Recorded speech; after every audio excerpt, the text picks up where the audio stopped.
planning, funding, clean fuels, and new technologies for a vibrant, connected community. Learn more at northfloridatpo.com. This is WJCT News 89.9 Jacksonville. Up next, national and local news from NPR and the WJCT News team.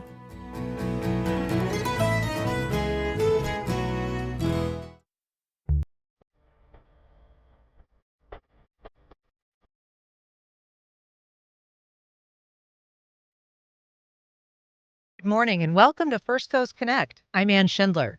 Today, Mark Maron, Ira Glass, Sarah Koenig.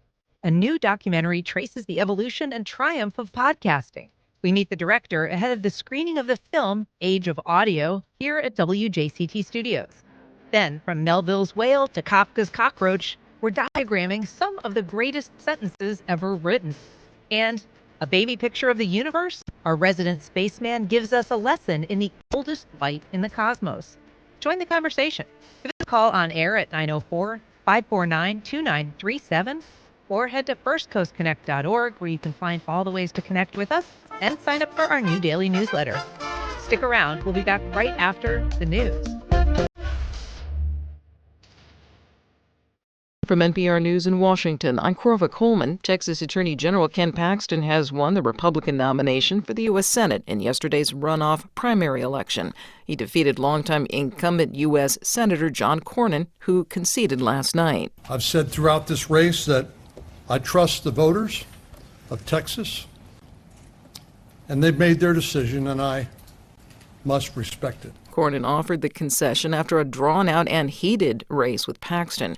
President Trump endorsed Paxton last week. The president blamed Cornyn, a longtime Republican stalwart, as insufficiently loyal to Trump himself. Paxton has fended off criminal indictments for alleged securities fraud. There have been whistleblower complaints filed against him, and Paxton was impeached by the Republican-led Texas State House for allegedly abusing his office to protect a political donor. He survived after the Texas State Senate acquitted him. Paxton says he is ready for Democratic attacks. Without a shadow of a doubt, I will be the Democrats' #1 target in November. Texas will be the radical left's #1 priority. But if there's one thing I know about Texans, it's that we're not going to let them take it. And Paxton's Democratic rival for the U.S. Senate seat is Texas State Senator James Tallarico. He lost no time in issuing his first negative ad. The most corrupt politician in America just became the Republican nominee for the United States Senate. 3 years ago, Ken Paxton was impeached by his own party for using his public office to enrich himself and his donors at the expense of the people. That kind of corruption is the rot at the core of this broken system. Today is the third anniversary of Paxton's impeachment by the Texas State House. Over the weekend, President Trump announced a deal with Iran was imminent, but then he backed off and said there was no rush. NPR's Franco Ordonez reports on Trump's pattern of inconsistency about talking about a deal to end the war on Iran. It's happened over a half dozen times dating back to late March. President Trump has repeated several variations that a deal is close, that an agreement was largely negotiated, that a framework exists, and then it doesn't happen. Just take this weekend. After nearly 3 months of war against Iran, now in a fragile ceasefire, Trump was talking about an almost finalized deal that would include reopening the Strait of Hormuz. He was almost taking a victory lap, even thanking intermediaries for their help with the negotiations, before backing off. This was perhaps the most emphatic he's been about an upcoming deal, but the reality is, while the president has repeatedly projected optimism, there is yet to be anything concrete or durable toward a resolution. Franco Ordonez, NPR News. This is NPR. Good morning. You're listening to WJCT News 89.9 in Jacksonville. I'm Stephen Ponson. It's 9:04. You'll be seeing fewer and fewer yellow school buses on the roads this week as kids on the First Coast get out of school for summer vacation. Today's the last day of school for Nassau County students. Kids in Duval will get out tomorrow, while Clay, Putnam, and St. Johns County schools won't close their doors until Friday. The exception is Baker County, where students left for the summer at the end of last week. Classes resume in the fall in Baker, Duval, Nassau, Putnam, and St. Johns counties. On Monday, August 10th, Clay County schools open their doors the following day. A below-normal hurricane season could help further a positive trend in the Florida insurance market. Experts say the state's insurance industry is better prepared for the 2026 hurricane season, but because of Florida's location between the Atlantic and Gulf, homeowners will always be at risk. Patricia Bourne is a risk management professor at Florida State University. She says while most insurance companies doing business in the state are well positioned for the upcoming season, the market is still in need of more large national providers. We would prefer that more insurers that have a footprint across the whole country would be writing in Florida so that they're diversified more broadly across the country. Experts say recent legislative reforms, along with the storm-free 2025, has allowed for some price decreases and an increase in new carriers in the state. The hurricane season starts June 1st. It'll be hot today here in Northeast Florida. Temperatures are expected to rise into the low 90s, and there's also the chance for late afternoon showers around the I-95 corridor. Support for NPR comes from NPR stations. Other contributors include FJC, a foundation of donor-advised funds working to maximize the impact of charitable giving and to create customized philanthropic solutions.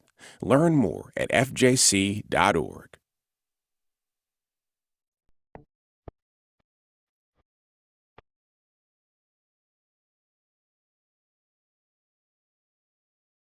Support for First Coast Connect is provided in part by Baptist Health and North Florida TPO. Welcome to First Coast Connect. I'm Ann Schindler. Today, a medium that resurrected audio storytelling through technology, and initially the iPod, is the subject of a new documentary on the history of podcasts. We meet the director ahead of a screening and community conversation here at WJCT.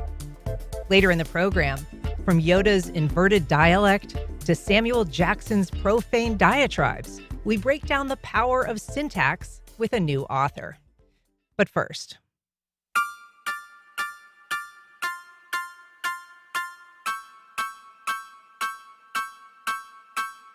if you recognize this theme music, you may be one of the millions of fans who turned what's been called an audio experiment into the first podcast juggernaut.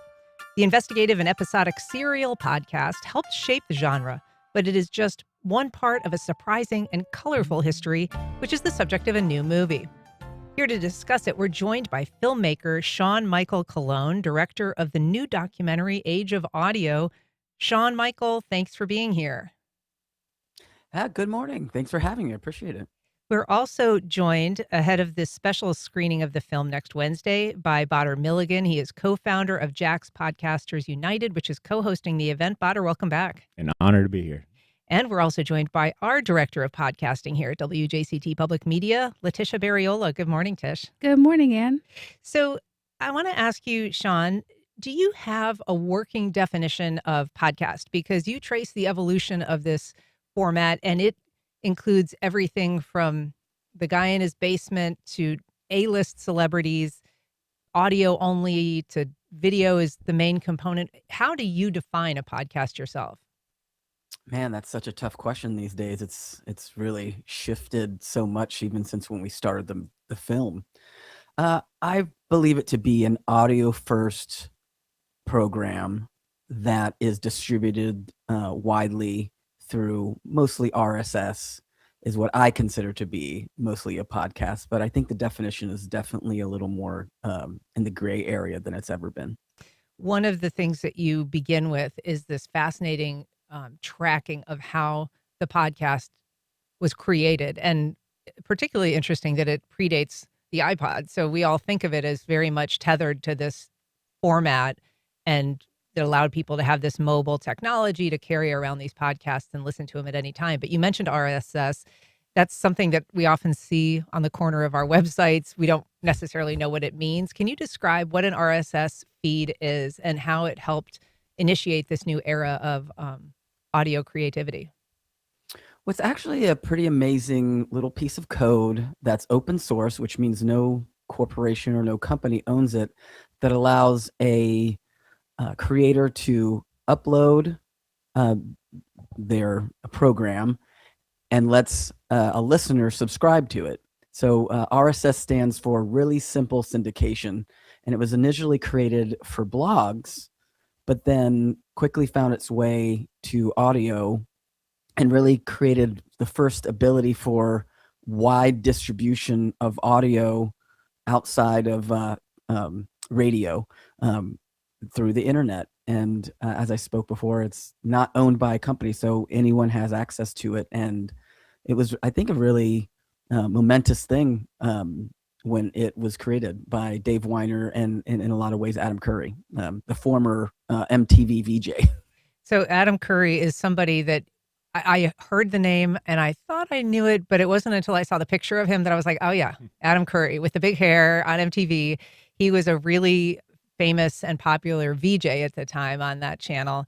And he is sometimes now called the Podfather, you say in your documentary, because he had this idea of something that would, in an era where it took forever back then to download anything off the internet, this RSS feed allowed a subscription service to kind of pre-download for you so that you weren't requesting something and then waiting forever for it. It was there when you opened up your computer and it alerted you, hey, you've got a new something in your inbox, essentially.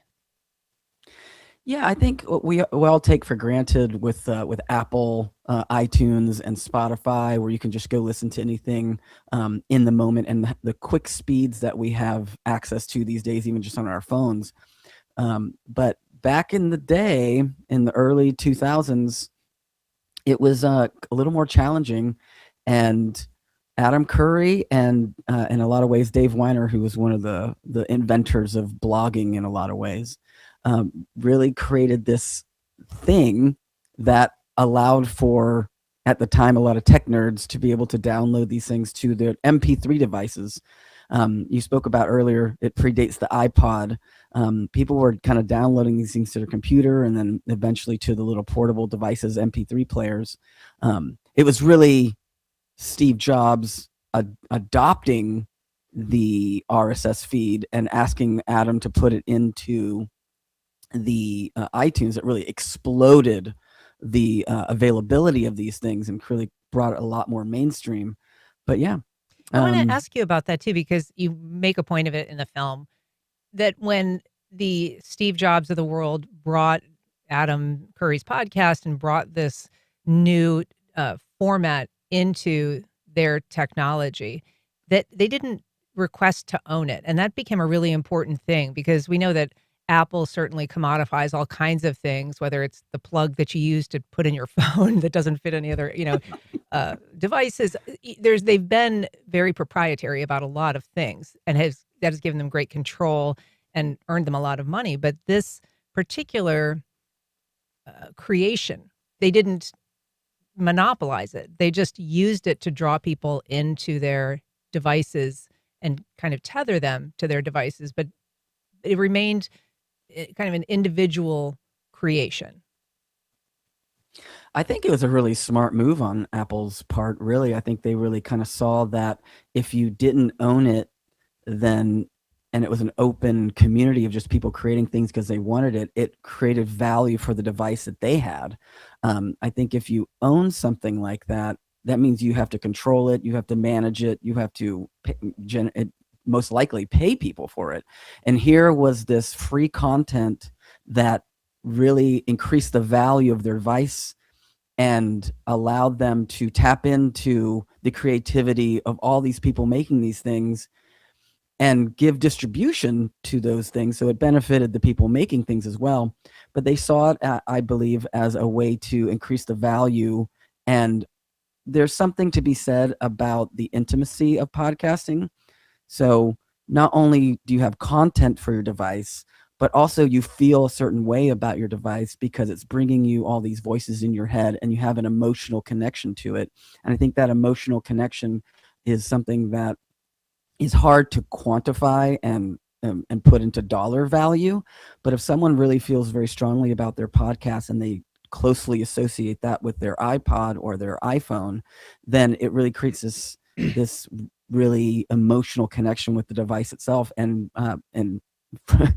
probably breeds a lot of brand loyalty in that sense. Sure, I can speak to that personally. It does seem like a real connection that you have with your device. If you're just joining us, we are talking about a new documentary on the evolution of podcasting. It screens next Wednesday here at WJCT. And if you're a podcast listener or a fan, you can join the conversation on air by calling 904-549-2937, or you can go to firstcoastconnect.org to find all the ways that you can connect with us. Badr, I want to ask you about that point that Shaun's making in terms of that connectivity and that intimacy that can be formed between a podcaster and a listening audience. And of course, there are lots of different kinds of podcasts we've mentioned, and we'll get into that a little bit more. But how does your local organization help people who are interested in getting into podcasting or are already podcasting either better understand that or develop that connection that they have? Yeah. So the parasocial relationship, I think, is what they call it.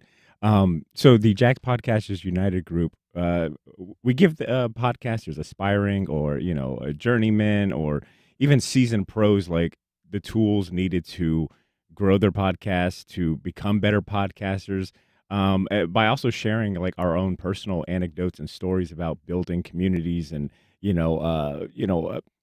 empowering our listeners as well. So it's kind of, it's part networking group, part, brainstorming group. I think that's the thing about the documentary that really resonated with me is that, it's a giant love letter to podcasts by, showing behind the curtains of like everything that goes into creating a show and being a podcaster. But a lot of the things that are highlighted in the documentary, we do a lot of those things here within the group by, training podcasters and, showing them the ropes and giving them the tools and free education and all that. Letitia, in terms of this community conversation that you guys are co-hosting next week, in addition to the screening of this documentary, which is just tremendous, it really is, for anybody that's interested in podcasting or even not, it's a great history lesson and it's a really entertaining look at how it came to be and how it's changed. But what is it that your interest is as our director of podcasting here at WJCT Public Media? Why create this forum or why participate in it here in Jacksonville? When you think back to, I love that you started with Serial, by the way, the theme music to that, because that was my entry point into podcasting. I just will never forget. It was a weekly drop. So week by week, it was in my first TV job and we were just all around the water cooler talking about this podcast. And so, but Serial started from WBEZ in Chicago. That's a public media station. And it was a spinoff of This American Life. And so when you think about public media's role in podcasting, we were there from the very beginning, and we still are with NPR and the whole portfolio with NPR, our own original content here. So when Badr came to us about, collaborating on this, I was like, well, yes, public media has to be in this conversation. And I would love to be a part of it and pull out some gems from, we have industry experts on stage. We have local creators. To kind of be a part of where we're going next and what have we learned so far, because public media has been such a strong influence from the very beginning. And you talked about Serial.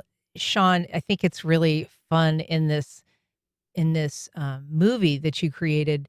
You're talking about, you talked to Ira Glass, you talked to a number of luminaries in this industry, and the names are well known to those who listen to them, but not necessarily to the wider community. It's something that you've learned as you think of Ira Glass as a known name to everybody.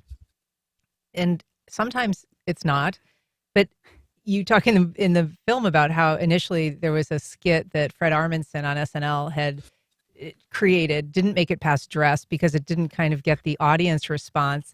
And he jokes, well, he wasn't famous enough to make it to SNL, wasn't well enough known. But a few years later, in fact, there was this sketch that was about the Serial podcast with Cicely Strong. And it was without explanation, everybody understood the joke. Everybody understood the reference. Everybody understood the call, the Nisha call. So like it had really moved into a period of dominance. And that's a big thing that your film tracks.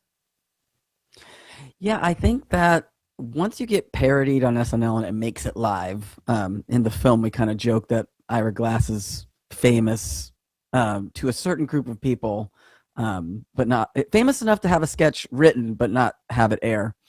Um, but one of the big things that Serial did, and I must say, it wasn't just the Serial podcast, and we talk about this a little bit in the film.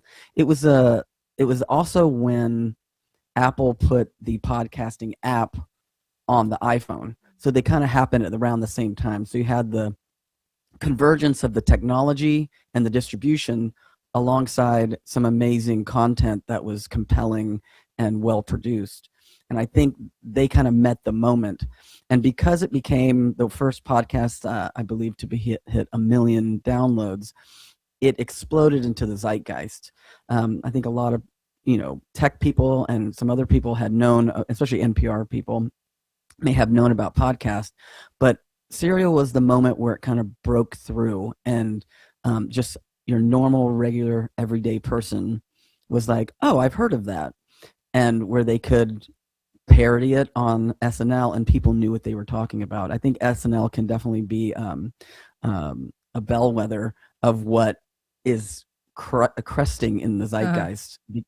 And I think that Serial is the thing that also brought a lot of attention to the medium from big companies, because once you hit that 1 million plus, all of a sudden they're like, hey, well, there's some money here. There's ways to scale this. Okay, it's hitting this broader audience. And I think that was the beginning of the corporate attention toward podcasting, which has only exploded over the last 10 years. And interestingly, this was also the test of whether people would listen to an episodic podcast. Serial was really the first in that arena to test whether people would come back, and because it didn't end at the end of the show, it was weekly drops, as Letitia said. We've got a call from Eric in Arlington. Good morning, Eric. Go ahead. Hey, a couple of points. Podcasting is, to me, just reinvented radio. I mean, I don't, it's not that big an invention, really, when you think about people like Tom Snyder and Dick Cavett and going. I mean, there's been, as long as there's been radio, there's been podcasting. It wasn't called that. Secondly, podcasting has done a lot of damage to this country. When I think about Joe Rogan and vaccine misinformation, I think about the damage that he's done to the country by endorsing Donald Trump. I mean, we may never be able to undo the damage that Donald Trump has done to this country and the world. And that's not hyperbole. And that's kind of because of podcasting. I mean, it let loose all this manosphere stuff and alpha male nonsense and all the rest of it. I just wonder, I mean, do you guys have any comments about sort of the negative, destructive aspects of podcasting? Good question, Eric. Shaun, I'll let you answer that. You talk in the film a little bit about how news on the radio squeezed out some of the more experimental and creative opportunities in radio, and that's sort of why podcasting found its footing so much. But specific to the question of a podcaster that has brought a lot of controversial ideas into the mainstream, someone you don't focus particularly on Joe Rogan, but he continues to be at the very top of the list of successful podcasters. Well, I'd push back a little bit on two things. One, that it's just a reinvention of radio. Radio is a one-to-many broadcast where the person kind of taps in, where podcasting is niche, where you choose what podcasts listen to specifically, and you're choosing when you listen to it and what you're listening to. So it is a version of that broadcasting, because of the nature of the infiltration of the internet, it allows for very specific, and you can choose who you listen to, where there's a little bit more of a choice. You're actively choosing to listen to it and pressing play and downloading it. So it is, in a lot of sense, similar, but I think there is a differentiation. The other thing I would say is, when you open something when you democratize anything, inherent in that, you're letting everyone do it, and you're eliminating gatekeepers. And while I totally agree that there has been definitely damage done by certain types of podcasters, there's also, on the other side, has been a lot of good things done by podcasters. You kind of have to take all of it. And I would also say that the criticism could be not necessarily put toward podcasting directly. Joe Rogan found a large part of his Manosphere audience on YouTube, and YouTube is where a majority of his audience found him. That's one of the discovery moments for Joe Rogan, and where they usually have found a lot. So to say that, to lay that on podcasting is like saying that books should not are the cause of some of the most horrific things that's happened in history. Once the printing press was invented, one of the first books that went widespread was about witches, and really had a lot to do with the Salem witch trials and a lot of the stuff that happened. But I don't think anyone would say, hey, books have been a detriment to society. So the content of what goes through these things it's a medium. It's not a genre. And I think a big part of why we put the film together, the big part of why we want to do a show with the film is to show that it's not just Joe Rogan or just these kind of chat shows, that there's actually art being created through this medium. And the film mostly highlights the audio storytelling aspect of what the medium can be, and how it can connect people with other people and art. And I don't disregard these criticisms. I think they are valid. I do think the caller had a valid argument to be made, but I wouldn't lay that at the feet of all podcasting, just as I wouldn't lay at the feet of television or any kind of medium, any kind of one detrimental thing. Yeah. So, yeah. I want to say the film does a great job to highlight the role that editing plays and how that is essential and really foundational to any podcast that exists today. I want to play a segment from your film that we can listen and watch, and then I want to come back and ask you about it in just a minute.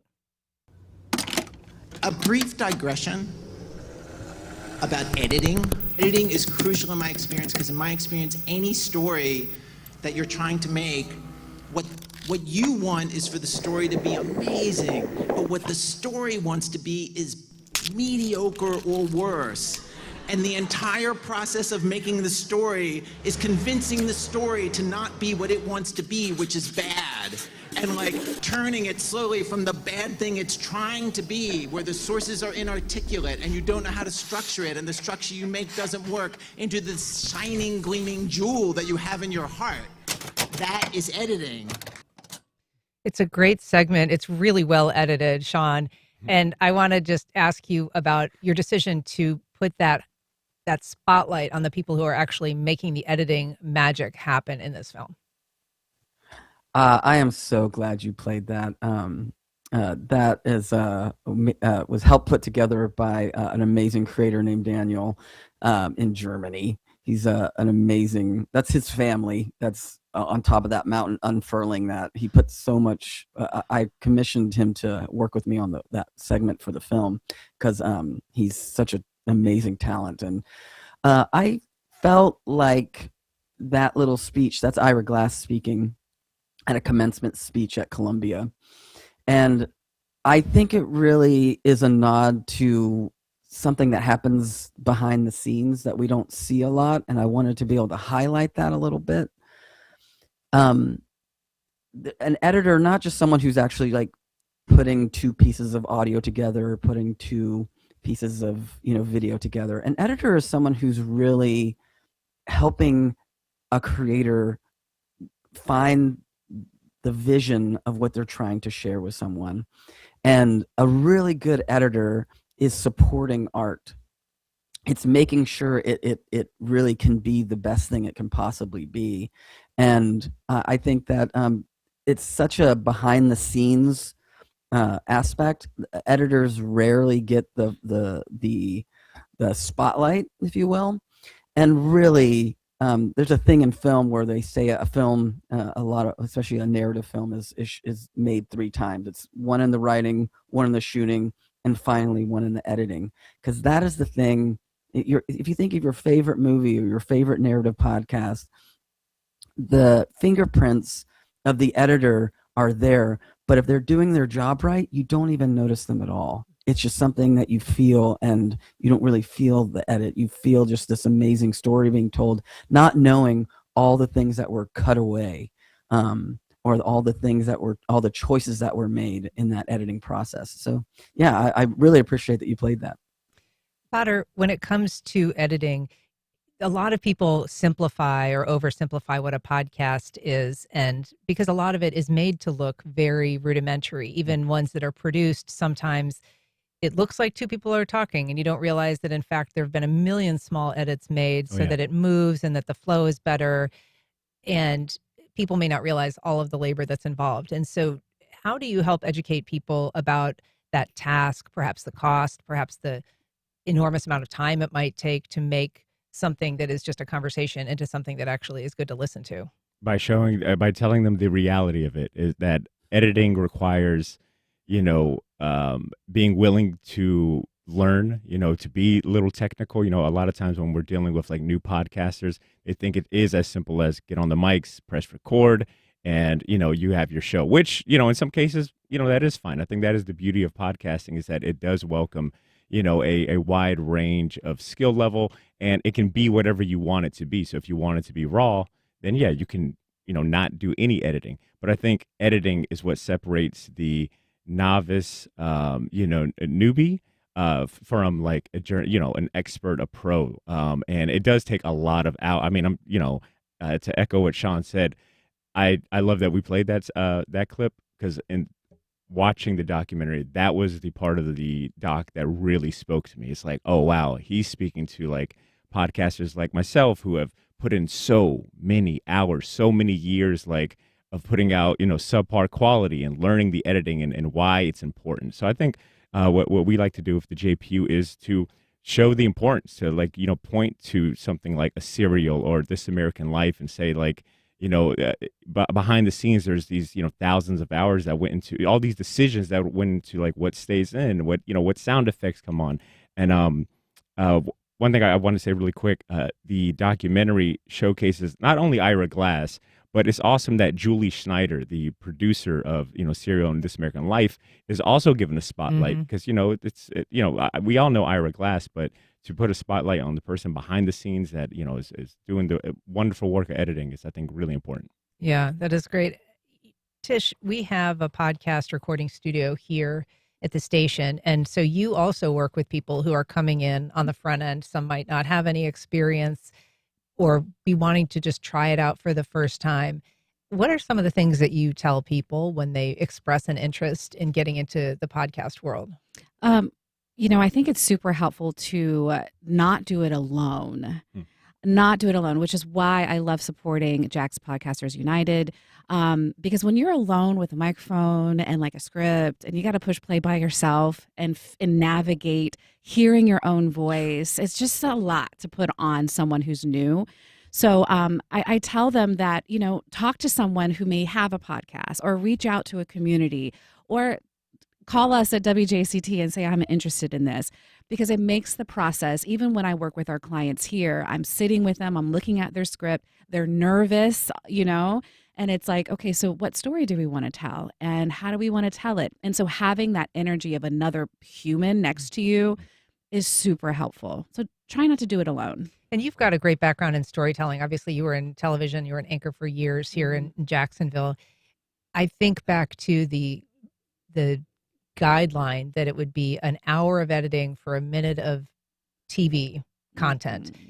Is that rule roughly accurate in the world of podcasting? How long do you find that it takes somebody to produce, if they're producing a half-hour program and they're just going to say from the beginning to the end until it's done and ready to air, so to speak? Oh man, I don't want to scare anybody, scare them away from podcasting, right, Shaun? So it's like, I would say it's a wide range, to Potter's point, right? So like a podcast that is storytelling with sound design, with segments, with, This American Life, for example. There's a whole team of people full time working on one show. And oftentimes they talk about working all the way up until the very last minute that they have to get it out into the world. So, it's a wide range, but I definitely think now in 2026, with all the AI tools that are available, I don't think you should just lean entirely on them, but it has evolved so much since, 2018, 2019. These Descript and Opus Clips and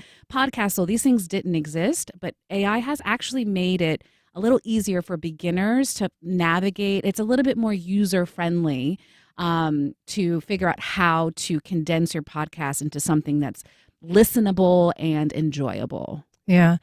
Shaun, in terms of the success rate of podcasts, you use a really interesting narrative structure in your documentary where you use a successful podcaster who has won a bunch of awards and a lot of acclaim to narrate and tell the story of podcasting, but also tell his own story. And a lot of the experience that he's had is framed around what is success in podcasting. He's certainly been able to tell his story. That's been very important to him. He's done it well, and he's been recognized for that, but he is still very much hustling. It's not a living, so to speak. And so explain why you wanted to make that a part of the film. Well, I thought that it was very important to not just do a history lesson on podcasting, which I enjoy, and I think that's a great part of the film, but I wanted people, especially people who are not necessarily fully engaged in podcasting and people who are kind of outsiders, to have someone to connect with and root for. But I also felt I would like to show the reality of what it looks like to try and it's not just in podcasting. I think this is, if you want to be an author or if you want to be any kind of creative, generally speaking, it is a very challenging thing to do.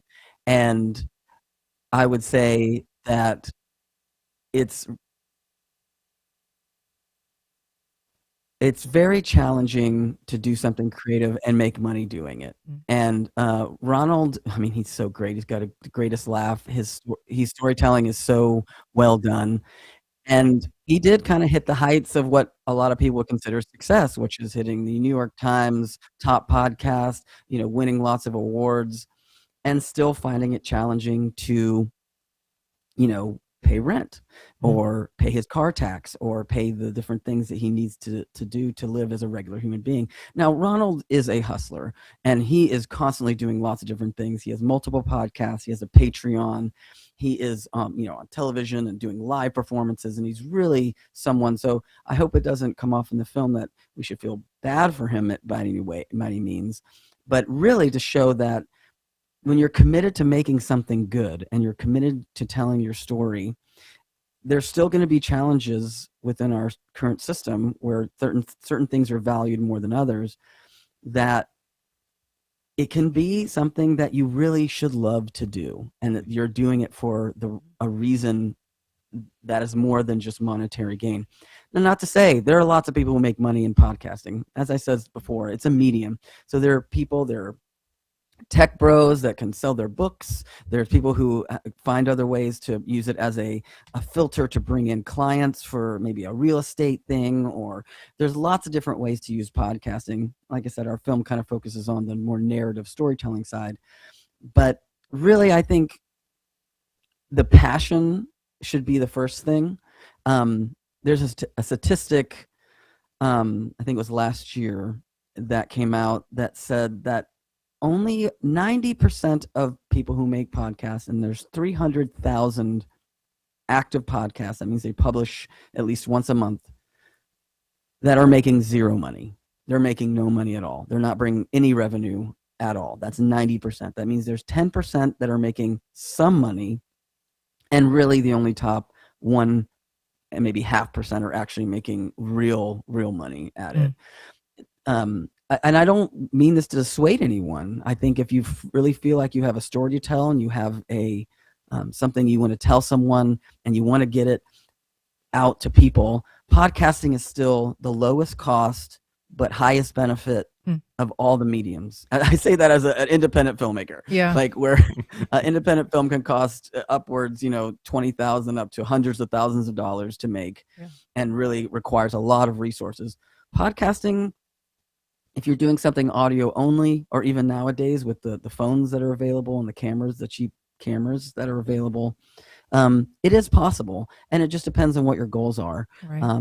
But yeah, the film, we wanted to highlight an independent podcaster to show what's like to kind of make a podcast, but also the trials and tribulations, the highs and the lows of getting your voice out there. Yeah, and just to give him his props, his name is Ronald Young Jr., and his podcast is called Wait For It.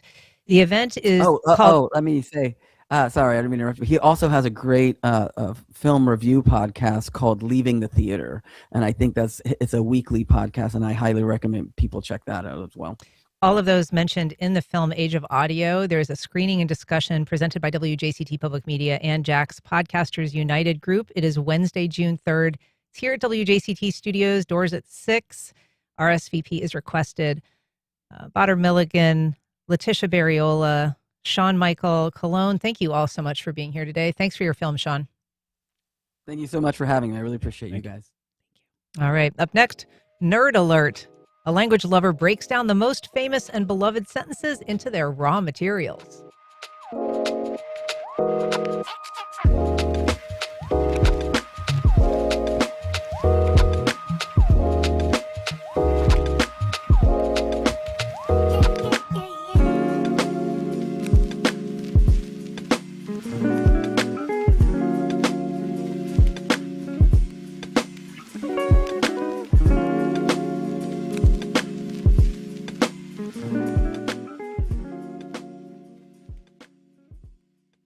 Welcome back.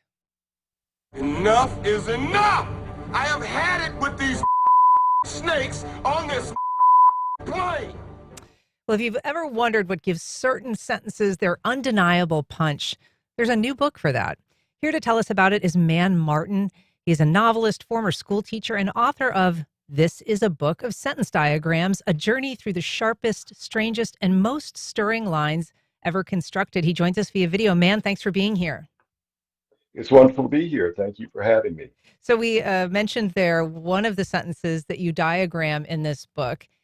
We should say it is a book of sentence diagrams. I imagine that was a little bit of a difficult elevator pitch. Tell us how you came to the idea that you wanted to do a book made up entirely of this grammatical destructuring of sentences. I owe it all to my wonderful agent, Sorka Fairbank. My previous novel, the protagonist actually diagrams sentences as a way of consoling himself for his various misfortunes. And she called me one day and said, "Why don't you do a book of sentence diagrams?" And my reaction was, "Well, if you think so, I will." I began doing them, and I actually truthfully became captivated with them. They're charming and delightful and reveal things about the sentences that you wouldn't suspect otherwise. For people who are watching our live stream, you will get a little something extra out of this because looking at the diagrams is itself a visual treat, but it's not necessary. We're going to be talking about some of the sentences that you do diagram. You really run the gamut here from aphorisms that we all know, from famous put downs. One of my favorites is also syntactically a challenging line from the former Department of Defense Secretary Donald Rumsfeld, where he was answering questions about the war, and he went into this lengthy explanation of knowns and unknowns. Tell us why you chose that sentence. Tell us about that sentence and how it looks and how it's structured. I love that sentence. It's a sentence I actually ended up memorizing in the course of diagramming. We know there are known unknowns, things we know we don't know, but there are also unknown unknowns, things we don't know that we don't know. The beauty of the sentence diagram is it looks exactly like the Tinker Toy of logic that you would imagine. It has this weird little tower structure going up. And all I could say is as I was researching the book, I just looked high and low and everywhere I could think of for sentences, political figures, people from history, obviously literature, even the Bible, but also the Hawk Tuah girl, shampoo instructions, the IRS tax code. Anything that had interesting sentences or strange phrasing, sometimes awkward, it went into the book. We mentioned at the top the Samuel Jackson snakes on a plane sentence, and that's one that you have actually in the book. You break it down, obviously bleeped in your version as it was Yes. bleeped in our version, but those are sentences that have a certain something to them that make them memorable lines in a film or make them memorable lines in literature. Are there any qualities that naturally lend themselves structurally to having that kind of punch? You're right. It's sometimes it's the structure and sometimes it's the source. Uh, there's one or two just extremely simple sentences like "Call me Ishmael," the opening line from Moby Dick. It looks like a harpoon, which is appropriate for the sentence. Uh, One of the famous lines from Citizen Kane is simply "Rosebud," which is a single word. Easy to diagram. Easy to diagram is how he said it. It's not what he said. Diagram silence itself. Um, but often it's the source of the diagram, who said it, under what circumstances. One of my favorites is a quotation from Frida Kahlo. I diagram both in Spanish and English, and it's something to the effect, "Feet, what do I need them for if I have wings to fly?" It's a beautiful sentiment in any case, but then the note tells you that this is something she wrote in her diary before her leg was amputated. And that just gives it a tremendous extra power. So it's the beauty of the sentence, it's the way it looks on the page, and it's the source of it as well. All those things, I think, go into making an interesting sentence.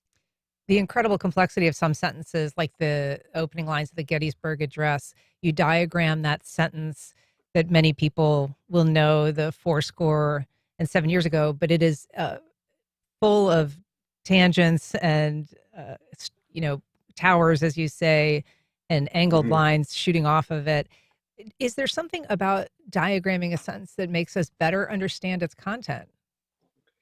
I think, I was listening to the previous feature on podcasts, and they talked about editing, and it gets down into micro editing. When we read over sentences like, when's the last time you stopped to savor just a truly gorgeous sentence?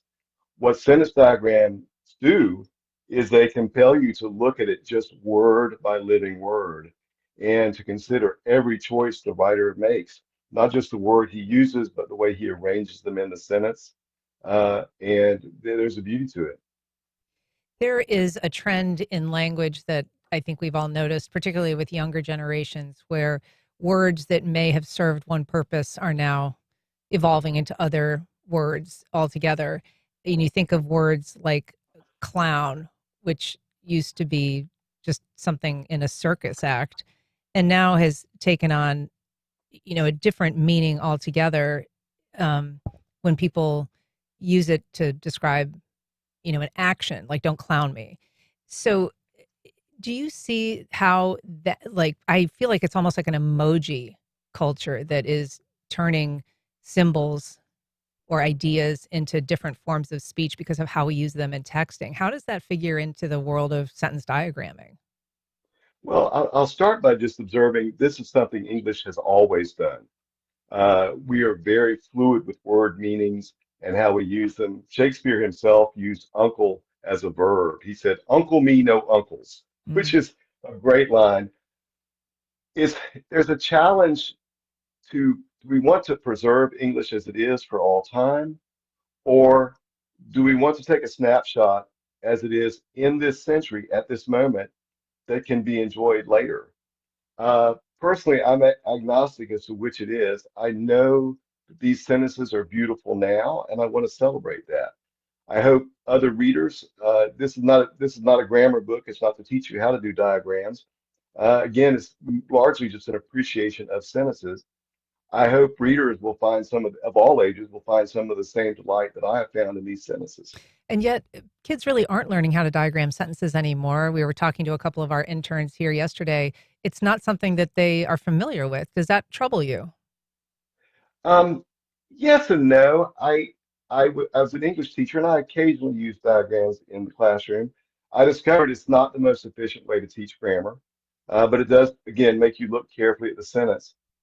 I suspect sentence diagrams are going to rise and fall in popularity. It's like a sea serpent that submerges under the water and comes up again.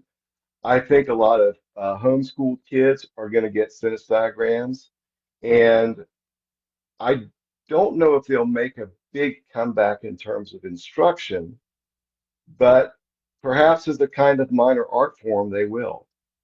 Well, one of the great sentences of all times, the opening lines to The Metamorphosis by Franz Kafka, also diagrammed in the book. It's a very fun read. Man, Martin, really appreciate you joining us today. The name of the book is This is a Book of Sentence Diagrams, a journey through the sharpest, strangest, and most stirring lines ever constructed. Man, thank you so much for joining us today. Thank you for having me. It's been a pleasure. All right, up next, a baby picture of the universe. Our resident spaceman gives us a lesson in the oldest light in the cosmos.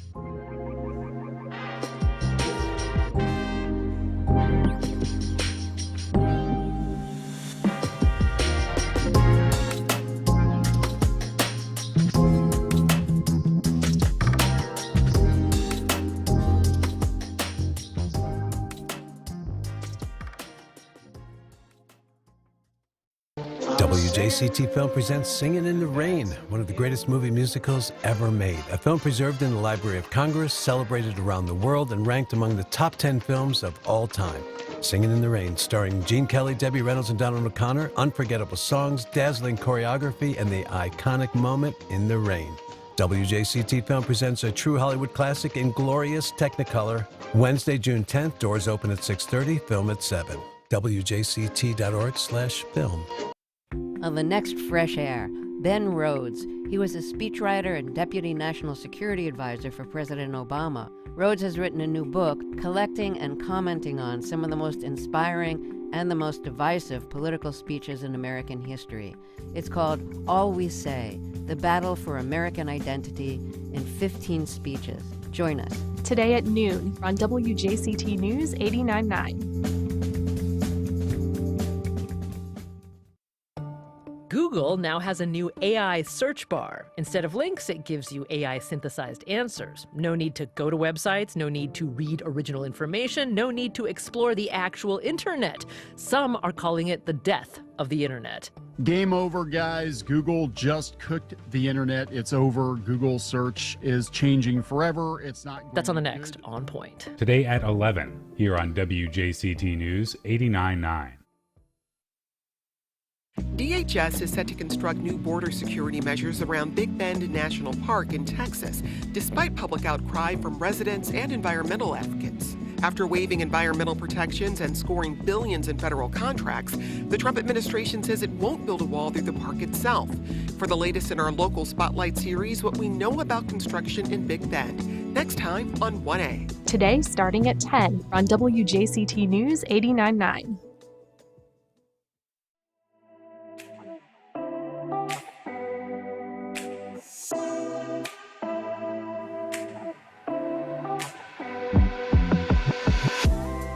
Welcome back. Well, if everywhere you look fills the entire universe, yet remains invisible to the naked eye. Here to explain the cosmic phenomenon of relic radiation is Eddie Whistler. He's director of planetarium and outreach at the Museum of Science and History. He comes monthly to educate us, and we so appreciate it. I like making educate.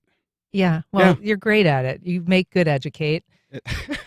Cosmic microwave background, CMB. What is it? When was it discovered? What does it tell us? So it was discovered in the 50s or 60s, maybe right there on that border, but regardless, accidentally. And it really, so we should start with look back time. Mhm. So look back time is the fact that light takes time to travel. So the moon is 1.3 light seconds away. The sun is 8 light minutes away. That's a distance.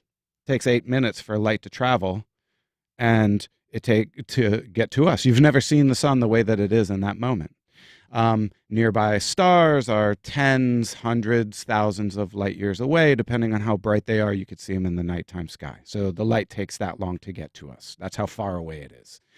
The farthest thing that we can see is the cosmic microwave background radiation in every single direction that you could look with a telescope that could sense such light. And that light, it left 380,000 years after the Big Bang. So very close to that event. cosmically speaking. Yes. Yeah. It's like a fog lifted on the universe. So the universe is formed and it expands for over 300,000 years. 300,000 is nowhere near 13.8 billion. So we're talking about at the very beginning of the universe. It expands for 380,000 years, and then a fog lifts, and light is able to travel through the universe for the first time. It becomes transparent. Does this microwave light help us verify that the Big Bang happened? Is it evidence of the Big Bang? Such a good question. It was predicted that it should exist within the frequency that we accidentally found it at like decades earlier than we found it. And they were like, hey, well, how are we going to test this idea? Like, what could we use to find it? And they were like, we don't have anything that could find this. I'm just saying that this microwave light should be everywhere, but we can't find it, right? And then decades later, we find it on accident at right where it is that it was predicted to exist. So is it evidence for the Big Bang model? Very much so, because if the Big Bang model was the way that the universe came to be, it was predicted that this microwave background should exist. So we can see it at the farthest reaches of the universe. It is perceptible to some devices that we have, but I feel like everybody of a certain age also discovered it on their television set, an analog TV back in the day when it wasn't on a channel that was occupied. It manifests. If you saw the polar bear in the snowstorm, which was that static thing that came across your screen, as you remember when you were clicking with your hand through the stations on a dial, and there was the staticky black and white pixelated screen. Some percentage of close, that, kids, come close to the campfire. Oh, if you are under 25, you don't know what I'm talking about. Then some percentage of that static was your TV picking up the first shout of light from the universe, being picked up by the instruments that brought you that static screen. And so some do call this the baby picture. The baby picture. This is the edge of what can be observed. We won't build better instruments to look beyond this. This is simply the earliest light of the universe. Now, they said back earlier that we wouldn't be able to see it at all. Why are you saying now we won't build a better instrument to be able to see it better? It's just the first light that could exist in the universe. Does that make sense? So you can't see anything earlier than the earliest light that the universe provides. Uh-huh. At the time, it was a sensitivity issue. Like, this should exist. What instrument can we use to look for it? Oh, none exists. But of course, the future brings stronger instruments. But this is just the earliest light. So we're not going to see any light earlier than this. You do make good educate. What is the status of our mosh right now? Because you are our mosh rep and it's in progress. I love this question. So I was just at a school yesterday, Arlington Elementary. I see you. I was out at a school for extended day and brought a planetarium, and we were talking about space exploration and thinking about the needs and wants that travelers would have and getting them thinking big. So taking the planetarium on the go. Yeah, on the go and all through the summer and hopefully into next school year. Plenty of schools will have us. All right. Well, Eddie Whistler, we love having you. Thanks for being here. I love being here. All right. Thank you for being here. Thank you for listening. Join us tomorrow. We're going to sit down with our own St. Johns County reporter, Noah Hertz of Jacksonville Today, to get an update on what's planned at World Golf Village. I'm Ann Schindler. You've been listening to First Coast Connect on WJCT News 89.9.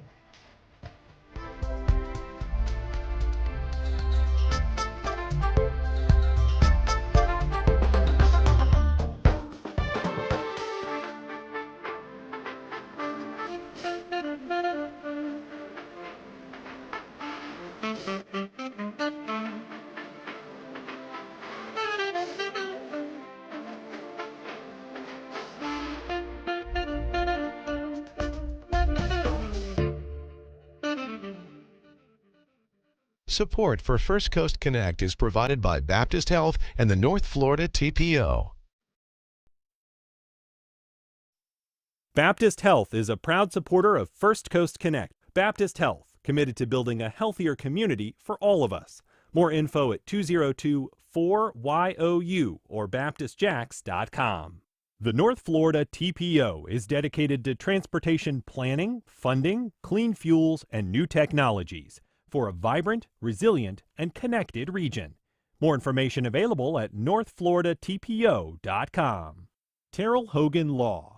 I'm Wayne Hogan. When people are hurt through no fault of their own, finding the who, what, when, where, why, and how that led to the accident is critical to proving the truth. More at terrellhoganlaw.com.